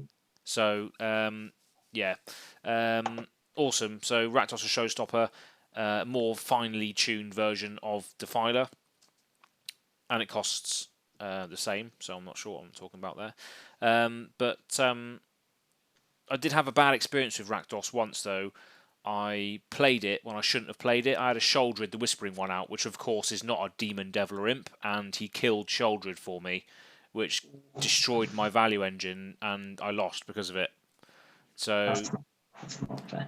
He comes with a price. He comes with a price. He just comes in, kills a Praetor just for the hell of it, and then loses you the game. It's great, fantastic way to die. Then going on to the one in the middle, Rakdos, Lord of Riots, completely different spin on the character. So this is black, black, red, red. So 2 generic less than its counterparts, or 2 mana less. And it says, it's a 6/6 legendary flying trample demon. You can't cast this spell unless an opponent lost life this turn. So a little bit of a restriction, but obviously it is a big beater. And its secondary ability is creature spells you cast cost 1 less to cast for each 1 life your opponent's lost this turn. So there's some powerful decks out there running this, isn't there? Yeah, this is, I don't know if it's quite CEDH, but definitely very powerful EDH decks built around this, and they can just sort of spiral out of control. Just one hit is all they need, just one tiny little thing, and they can just go bananas with it. Especially with all those red damage cards that are tripling damage now and doubling damage. So just like a shock to each opponent, like an earthquake or something, which does X damage to each creature and each player, or those sort of spells, those will stack. So if you do 3 damage to everyone, that's 9 life lost for your opponents, which is going to give your creatures 9 less to cast, and that can cast, Eldrazi's or massively reduce their cost, so you can play them really early. So it's a big fatties deck, that Lord of Riots. So yeah, definitely can see why it's powerful. But yeah, that was Rakdos and all of his iterations. What we'll go on to now, for the last sort of 10-15 minutes, is a few things. So a few things, the downsides of demons. So just some funny demons that do some horrible things to you when you play them. Because a lot of them, as we said before, a lot of them have downsides, and some of them just aren't worth playing just because of that sheer fact, and some of them are worth playing just because they're funny. So have you got one, or do you want me to go first? The one I wanted to mention was Mold Demon. So 7 mana, 5 black for a 6/6, no trample, no flying, and when Mold Demon enters the battlefield, you've got to sacrifice 2 swamps or sacrifice Mold Demon. So there we are. Garbage, isn't it? If you look at the errata text now, Mold Demon actually is a creature, Fungus Demon. Oh, is it now? Yeah, Fungus Demon. Oh my goodness! It's just madness. The fact that that's on the reserve list means it's worth $12 apparently. Really? Yeah. Wow. But like I say, it's a collector's item. It is. That's just funny. Mold Demon, Fungus Demon. I mean, mine now. My selection looks like an absolute upside in comparison to that. Go for it. So, Hell Carver Demon. This is from Rise of the Eldrazi, mythic rare apparently. So it's black, and 3. for a 6/6 flying demon. Whenever Hellcarver Demon deals combat damage to a player, sacrifice all other permanents you control and discard your hand. Sounds like fun. Exile the top 6 cards of your library. You may cast a number of spells from among cards exiled this way without paying their mana costs. There's combo potential there. Yeah, I know. Hellcarver Demon. Never seen it before until today. No, again, he was there when I got Demon Death's Gate one, and I was looking at what other demons you could do and stuff. And I remember reading that and just thinking, similarly to the Malfagor thing, I was like, I know it's powerful, but I'm not going to be able to make it work. It's just suicide, isn't it? It's high risk for possibly no reward. Exactly, yeah. Possibly 6 slots. Ooh, the power of demons. Excellent. Sacrifice all other permanents you control and discard your hand. That is just absolutely madness. So Hellcarver. Exile the top 6 cards of your library. You may cast any number of spells from among them cards without paying their mana costs. Is that all one ability? So whenever deals combat damage to a player, sacrifice all permanents you control and discard your hand. Exile the top 6 cards of your library. So could you Stranic Resonate at that? So you'd exile the top 12 cards, or is that just a separate part of the text? I think you'd be able to copy the whole lot. Yeah. Yeah. So you could exile the top 12, but you'd have to sacrifice half your permanents twice. No, because it's all your permanents anyway, so that wouldn't matter. You sacrifice them all, then sacrifice them all again. Yeah, so while that ability is on the stack, you could copy the ability and then have to sacrifice your Stranic Resonator. Yeah. Yeah, I guess. Yeah, you'd lose your Resonator. I'm happy to jump through that hoop, though, for exile top 6 cards of your library twice. And just imagine what you could do if you then equipped it with Blade of Selves, Aaron. Absolutely, yeah. Cool. Just check Hellcarver Demon on EDH Rec as well, to have curiosity. Yeah. 143 decks. 143, or not 143 people. There might be one person that's really adamant to make it work. Wow. So that is 0% of decks on EDH Rec. It's got to be done, hasn't it? Just have to be eggy demons with massive downsides doing work. There's got to be something there. There's a couple of other ones as well which have like massive downsides. Just trying to find one. Which other ones did you find? I say generally it's the older ones, isn't it? It's the I found most of them. It is the sort of first few sets. Yeah, there's another one as well. Zathrid Demon had quite a large downside. You mentioned it. That was M10. Which obviously you got confused between Demon of Death's Gate and Zathrid Demon. Zathrid Demon was the year before that. So there was this cycle that every year you would normally get a big demon as part of the core set or something along the lines of. So you got M10 Zathrid Demon, M11 Demon of Death's Gate. Was there an M12? I'm looking for one now desperately. To try and back up my point, which I probably just fell flat on my face for. Yeah, Runescarred Demon. Runescarred Demon. M12. Yeah. So that's 7 mana 6/6 flyer. When you enter the battlefield, search your library for a card, put it into your hand, and shuffle your library. Yeah. So yeah, just a demonic tutor on a demon. Yeah, and then we got M13. M13. We got Nepharox, Overlord of Grixis, which we mentioned earlier. M14. There must have been something, because in M15 we have Indulgent Tormentor, which is the 5/3 flying demon. At the beginning of your upkeep, draw a card unless target opponent sacrifices a creature or pays 3 life. That's a good value demon, which I was going to mention later. Oh yeah, there was, yeah. Sorry, M14 is Shadowborn Demon. Oh, so yeah. 5 mana 5/6 flyer. When he enters the battlefield, destroy target non-demon creature. At the beginning of your upkeep, if there are fewer than 6 creature cards in your graveyard, sacrifice a creature. Yeah. So let's just continue trying to find this then while we're on this Yeah, subject. this is a good chain. Things like, did the core set stop after 15? When did they end? Was it after 15 was Origins, and that was the last core set, and Origins had Cofferfed in it. Origins had Cofferfed in it, yeah, and then it went. Then they continued the core set, didn't they? then? No, I thought that was when they scrapped it and went to the 2 block sets, wasn't it? You got two block sets a year then for a little while. Ah, right. Because we had the Shadows over Innistrad / Eldritch Moon. Yeah, I'm not sure if I was playing at that point, so I don't actually remember them actually stopping a core set. So they actually Did it jump from there all the way to Kaladesh?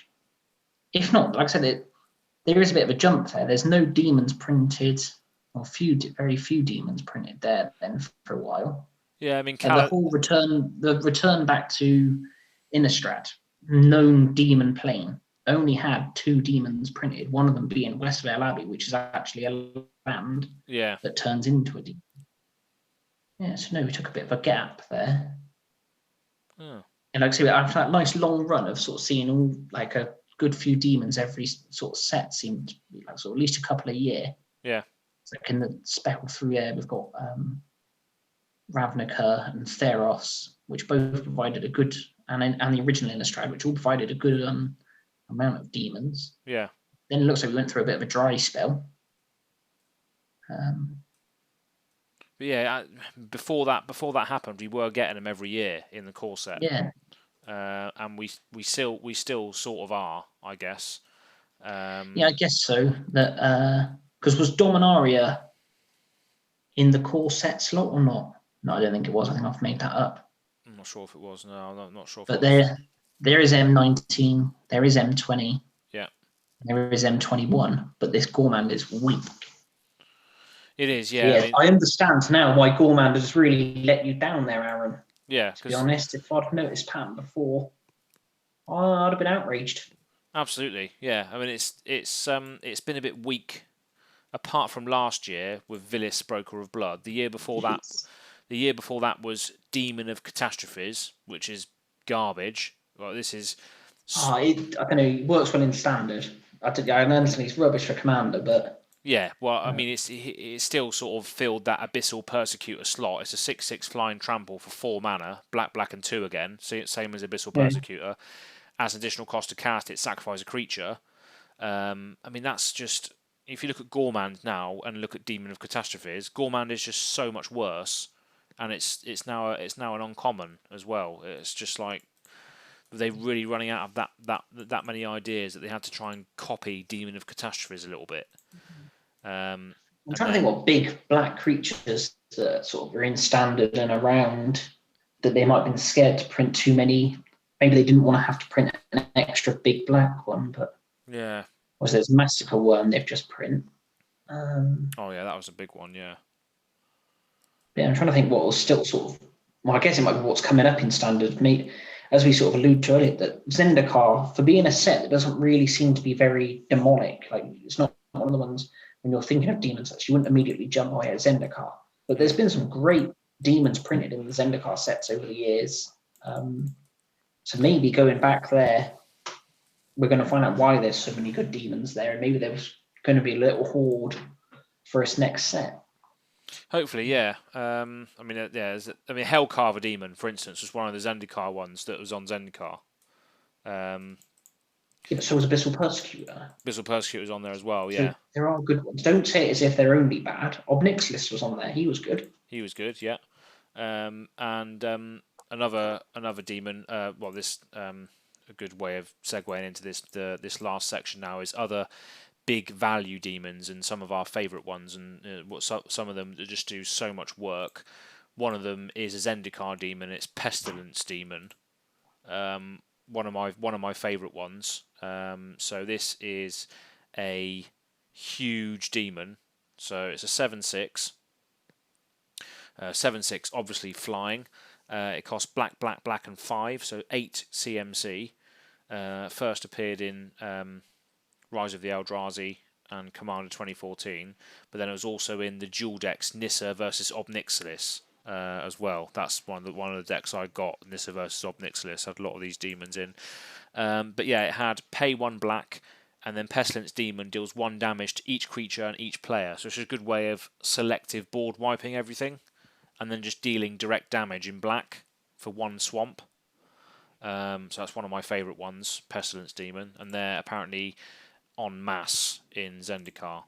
and the little bit of flavour on the MTG wiki is Pestilence Demons, a demon similar to Ob Nixilis in that they need power and domination. They fly around, inflicting plague and torment upon everyone around them. It is also interesting to note that Pestilence Demons seem to bear a traditional goat-like appearance. So they do resemble like the old sort of goat lord style demons that are depicted like back in the old days, like satanic cult demons are all like goats and stuff, weren't they? But yeah, Pestilence Demon shares a resemblance to them.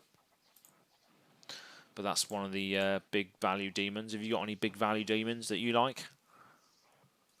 I quite like from the latest Theros set, the Nightmare Shepherd. Oh yeah. And this is one of the most non-demonic demons you could get. 4 mana, 4/4 flying. Whenever another non-token creature you control dies, you may exile it. If you do, create a copy that's a token that's a copy of that creature, except it's a 1/1 and a nightmare in addition to its other types.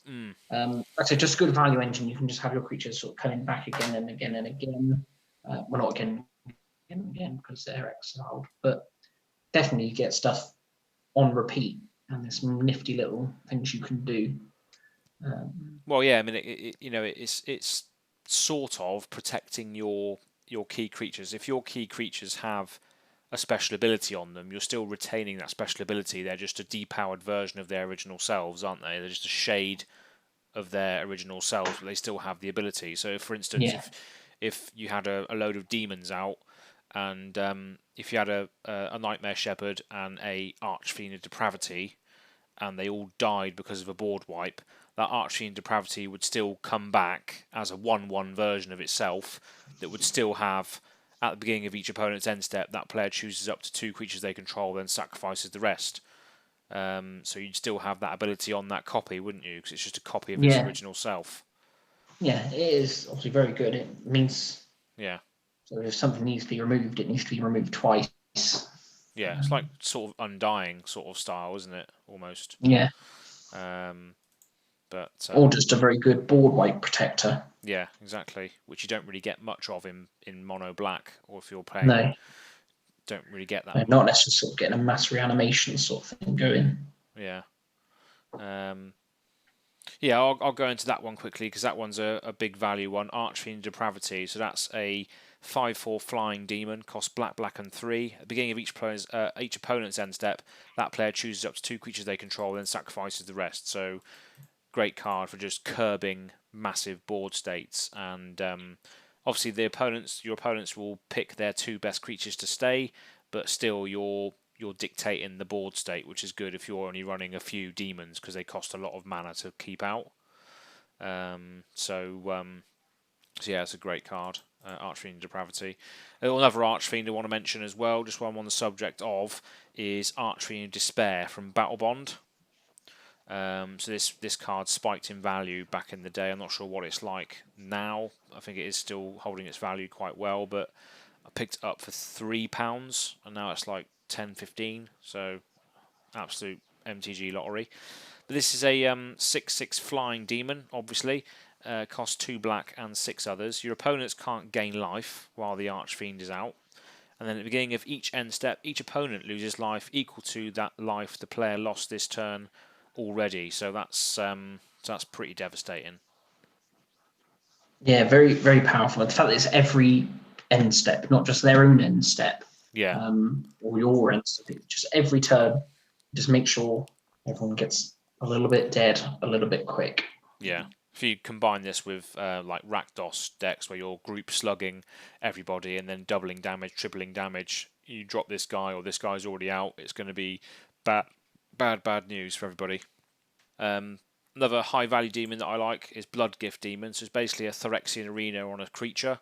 So this is black and 3 for a 5/4 flyer. At the beginning of your upkeep, target player, doesn't have to be you, draws a card and loses 1 life. So you could even use this as a political tool. You could be like, don't attack me, you can have a card next turn in addition to your normal card if you want. Is that okay? Yeah, alright then. Don't attack me. Or you can just use it to Phyrexian Arena yourself. Or you can use it to just drain someone else if they're on the cusp of dying. So there's loads of utility for this one. Yeah, always happy to see it. really useful. So yeah.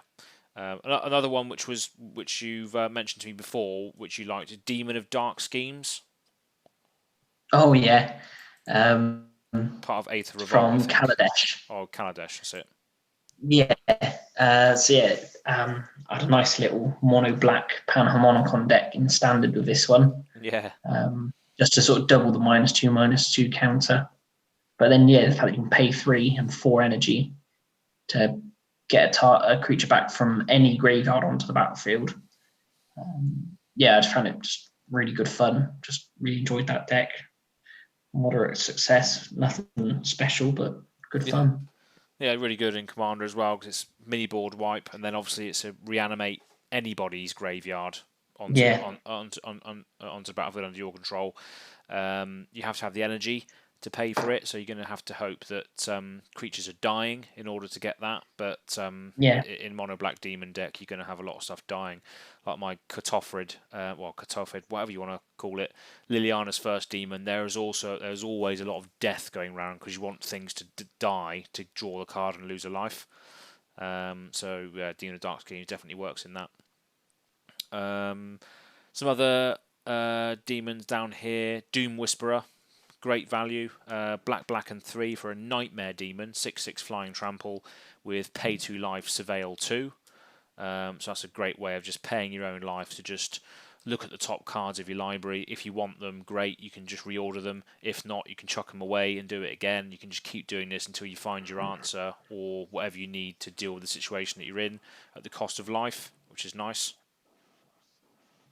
And it did work. It did work in standard as well for a bit, I think. Doom Whisperer. Yeah, I think so. Yeah, I think it worked as a little sort of control finisher. I think early on in this standard. I think people thought it was really going to be a staple throughout the whole time it was, but it seemed to drop off in popularity. Sort of control took a very different route. It doesn't need that sort of finisher once the Teferis and things came along. Oh yeah, once they came along, Doom Whisperer had no chance. Bless him. But yeah, just a really, really nice card in any demon deck. Paying 2 life to surveil, it's just what demons want to do. More great value, Dread Kako Demon. Massive creature that comes in and costs 10 mana to play, so it's a garbage card really. Black and 7, 8/8 demon. When it enters, if you cast from your hand, most of the time you would do this in these sort of decks, destroy all creatures your opponents control, then tap all creatures you control. So best way to utilise it is to swing for your turn, then play it on your second main phase, destroy everything your opponents control, make sure you get most out of your attacks. Yeah, very strong. But sort of as commander is, sort of if you're paying that much, you want it to be sort of an instant win. Yeah, I mean it's still the fact that you tap your own creatures, you can't do it and then attack to win. You have to. Yeah. It's a bit of a slow way around it, but it's just that at the end on your next turn, hopefully when you've killed everything, you're going to be able to untap your creatures and the Dread Kako Demon to win next turn most of the time. Yeah. So the problem there is you're relying on, obviously, I guess you might have 3 opponents at this point. If you've spent 10 mana to do it, they've probably got 10 mana. You're hoping that within 30 mana, they aren't going to retaliate. Yeah, true. Sometimes you get lucky and they just don't have quite the right answers in hand. They can't do enough to stop you. Yeah. Never think about it that way. You think about, I spent 10 mana on this, but then you have 10 mana from the person to your right, 10 mana from the person to their right, and 10 mana from the person to their right in order to stop you from winning. Just another way of chucking in a board wipe that just tends to be on a demon, which is what I like basically, even if it is jerk. Yeah, it's just a shame that it has to be from the hand. You can't try and subvert that with any sort of tricks and games, regeneration, reanimation. Yeah. No, yeah, that is true. But moving on to one that you like, Harvester of Souls. Oh yes, Harvester of Souls, 6 mana for 5/5 Death Touch. Whenever another non-token creature dies, you may draw a card. Yeah, that's awesome. Yeah, perfect if you can, obviously, just any kill spell, then having draw a card tacked on the end of it, pretty powerful. Just makes all combat much more just sort of tricky for your opponents to deal with, thinking how are you going to get the most out of all this going forward.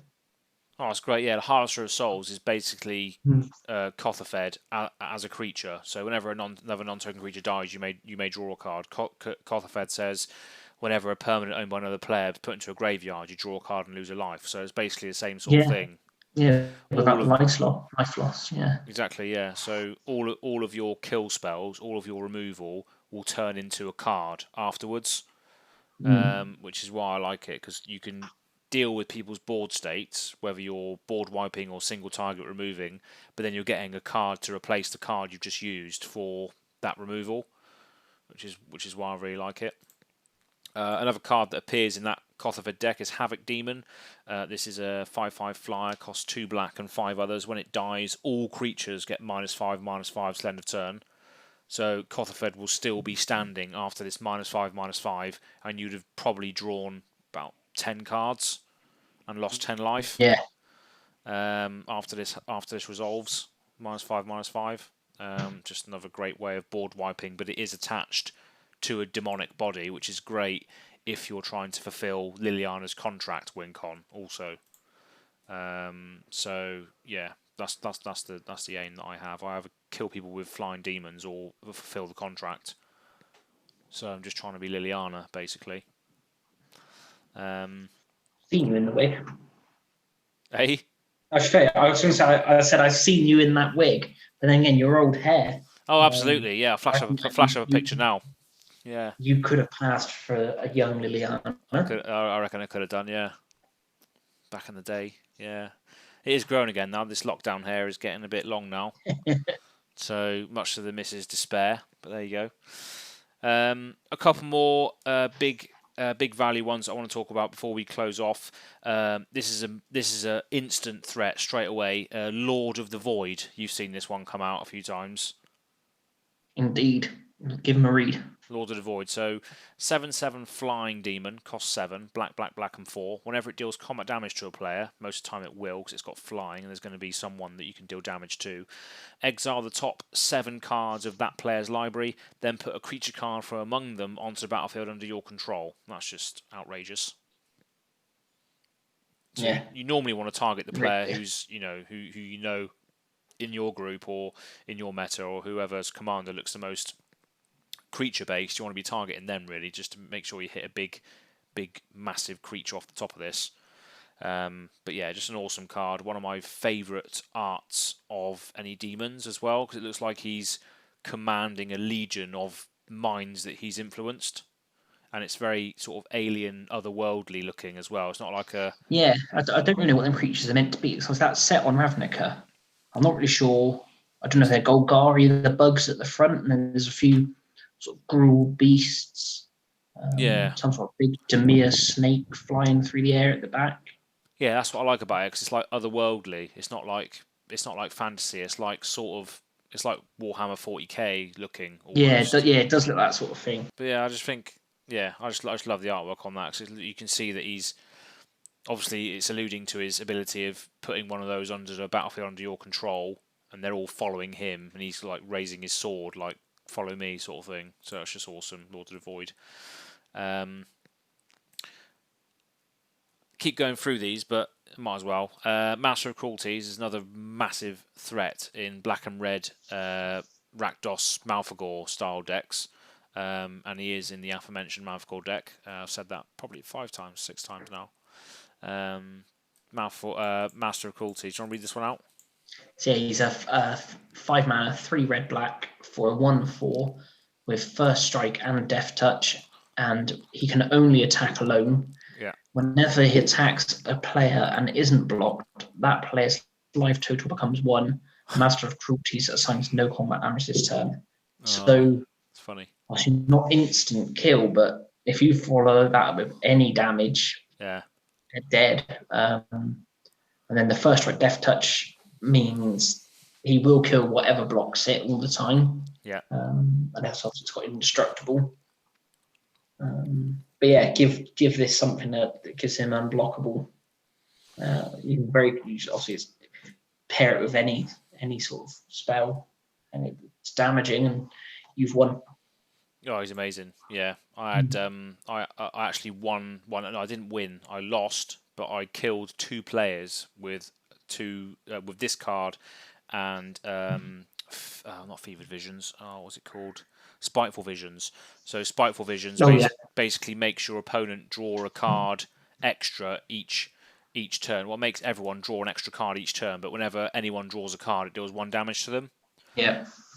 So I actually killed Josh with this, which was great. That is perfect. Absolutely perfect. He was sat to my left, and I reduced his life total to 1 by reanimating this out of my grave and giving it haste, and he had no blockers. And then he was like, "Oh, what can I do to stop this?" Even though he had nothing he could do to stop it. No, what he's like. He's like, "Oh yeah, there's got to be something I can do," when there's actually not. Yeah. And That's then you just, yeah, exactly, nothing you can do. It's you're on 1 life, and then when you draw your card, you're dead. Basically, nothing you can do about it. And then it happened to the other player I was playing. I reduced her life total to 1, and then she drew a card and died. But then I was left facing a 10/10 Otrami commander, which I could do nothing against, and died as a result. But Master Cruelty just does work if he's left unchecked. And that's the beauty of Malfagor. Malfagor can come out, clear the board for you, and then stuff like this can just waltz on through and reduce people's life total to 1. It's just great. A couple of other ones, and that's pretty much it.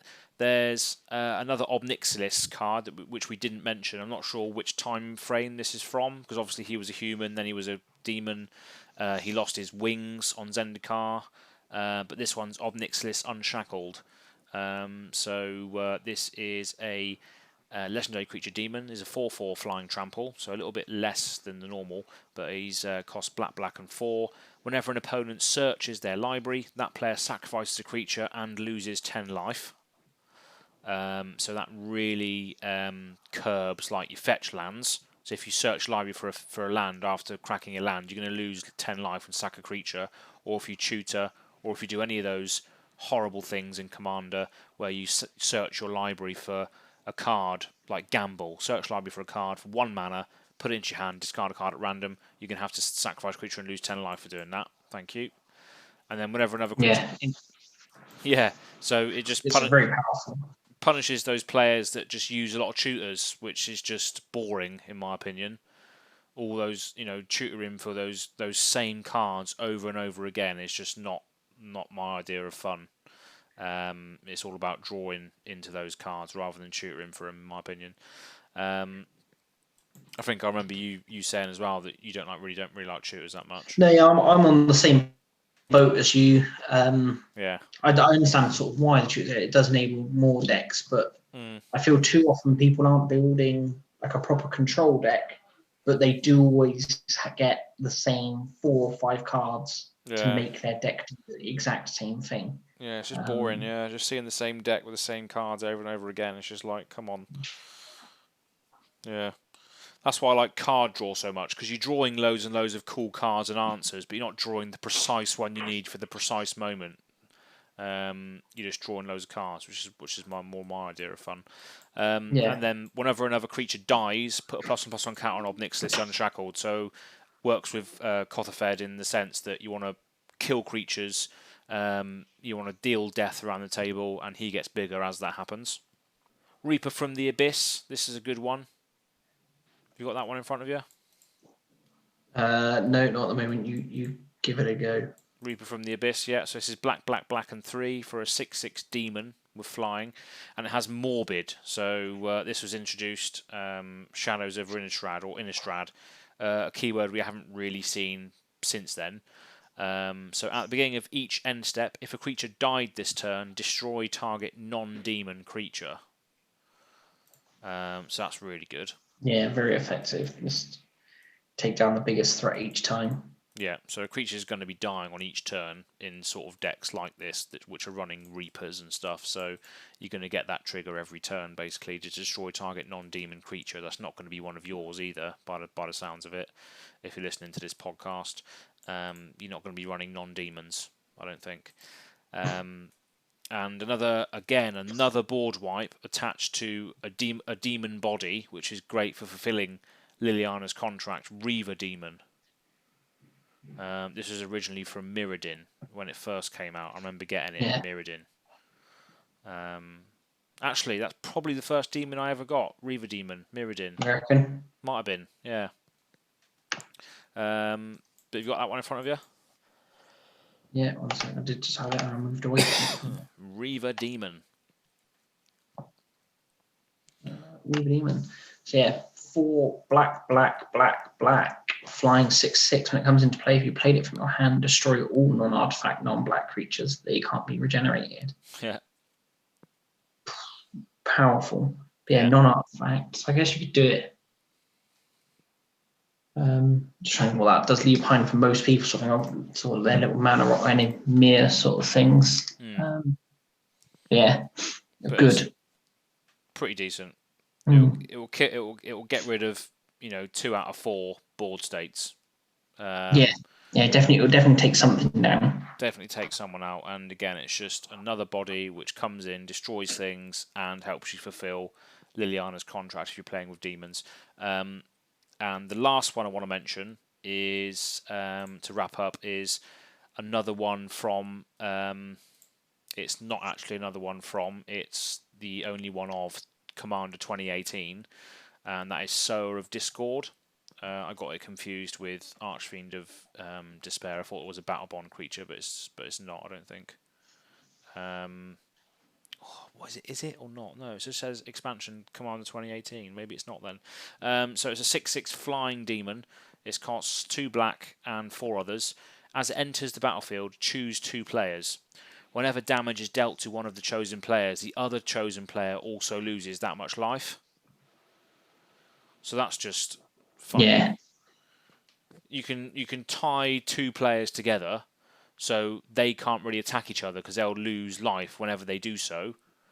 Or you could choose yourself and somebody else, so they won't be able to physically attack you without losing life themselves. So you could actually force an ally or force a friendship in a certain game.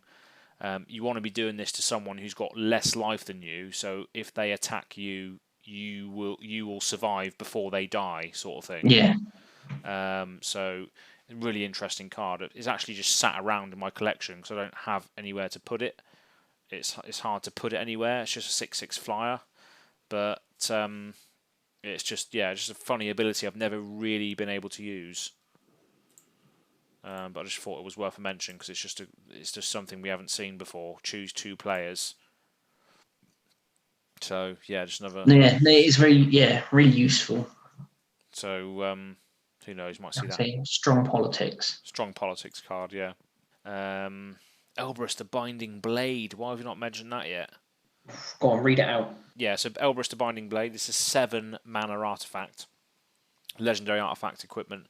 Creature gets +1/+0, which is absolutely useless for 7 mana. But when it equips creature deals combat damage to a player, unattach Elberus the Binding Blade, then transform it, and it transforms into Withagar Unbound. So this is a legendary creature, demon, flying, intimidate, trample. So it can only be blocked by creatures of the same colour or artifact creatures, I believe. Intimidate is. Yeah, I think so. And then 13/13 as well, I might add. And whenever a player loses the game, put 13 +1/+1 counters on Withagar Unbound. So yeah, he's a massive target as soon as he comes out. And there are not enough lives on Innistrad to satisfy his thirst for retribution. So maybe Elberus the Binding Blade comes back at some point. Who knows? I might add as well. I think this particular card, these Onis and these the Onis are like a demonic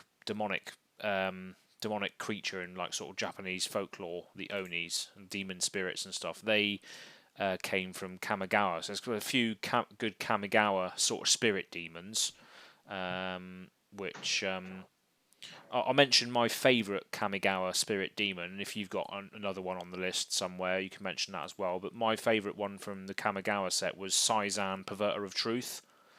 So this was in my Bells and Lock deck a while back, but It's a demon spirit. It's a 6/5, and it costs black, black, and 3. At the beginning of each player's upkeep, that player loses 2 life and draws 2 cards. So it gives you don't get the benefit because you play it after your upkeep. Everyone else gets the benefit before you, but Syzan will normally stay out on the field because people want to benefit from his card draw. And that life can really speed the game up, the life that you're losing. And also, because you're giving people options that they wouldn't have normally had, they feel obliged not to cast those spells on you because you're giving them the cards. And you can sort of broker deals with this sort of creature as well, which is why I really like it.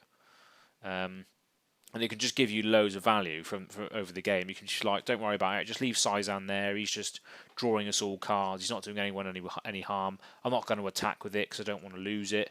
And people are just happy normally just to leave it there, and it just slowly ticks people's life down, which is nice. Yeah, people are happy to get the card draw.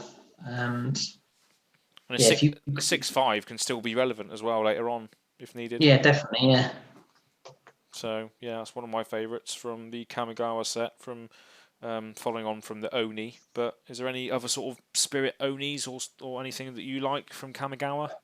Well, one thing I do want to mention from there is it also gives us the only monocoloured demons that aren't black, and there's 2 red ones. Oh yeah. Yeah, both demon spirits. There's Oni of Wild Places, 6 mana, 6/5 with haste. At the beginning of your upkeep, return a red creature you control to its owner's hand. So again, a bit like the old sort of demon style there, sort of every upkeep. And I guess even Syzan, as you said, that there is a cost, like an upkeep cost. But rather than you having to pay it, it sort of gives everyone it. So it's all play there. And then there's also Shimatsu the Blood Cloaked. So he's a 4 mana and he's 0/0. As he comes into play, sacrifice any number of permanents. Shimatsu comes into play with that many +1/+1 counters on it. So sort of a play on the Devour mechanic, but can sacrifice any permanent rather than just creatures. Yeah. So yeah, quite useful. I imagine quite useful in a sort of a standard style mono red deck. So yeah, I think there's a few sort of things out in red that just a way if you'd finish the game, you can just pump out a big creature at the end. Yeah. And that combined with a few of your small creatures can push you over the line. I'm sure we've missed a few of your favourites on the list. So obviously this is on YouTube as well. So drop a comment in the section below if we've missed any of your favourite demons. We have gone through our personal favourites, but there are a load of demons out there. There is apparently 117 demons on Magic the Gathering Gatherer site. Hopefully there is more to come. But yeah, apart from that, yeah, I'm sure we've missed a few, but we can't cover them all without going into a huge, long debate. But they're the main ones. Obviously, the ones Liliana was in sort of converse with, and all the other big beaters and our favourite ones. But thank you very much for tuning in. This is a thing we'll do every 6th episode. We will release on a Friday due to me screwing up the original plan by not recording Tom's voice on the first one. So that's the reason why we're doing it differently. We'll be honest. But yeah, they'll come out as a video on YouTube as well, so make sure you like, comment, and subscribe to the channel on there, and obviously keep up to date on the podcast side of things on SoundCloud. Next time we do this, it will be investigating and discussing the white colour pie. So that will be the the iconic creature of Angel, I believe, is the white one, isn't it? Yeah, that's what we're going for. So we'll do all the mono colours first, and then we'll delve into, who knows, spiders, worms, allies, loads of different creature types out there. So make sure you tune into that, and you'll find out what we're doing next. But it'll be the monocolour iconic creatures first, and all their stories, and all their Planeswalker tie-ins and stuff. So thank you very much for tuning in, or watching, or whatever you're doing out there. Watching this, listening to this, whatever you're doing. Thank you very much for watching. I've been Aaron Francis. And I've been Tom. Thanks for listening. Thank you very much. See you next time.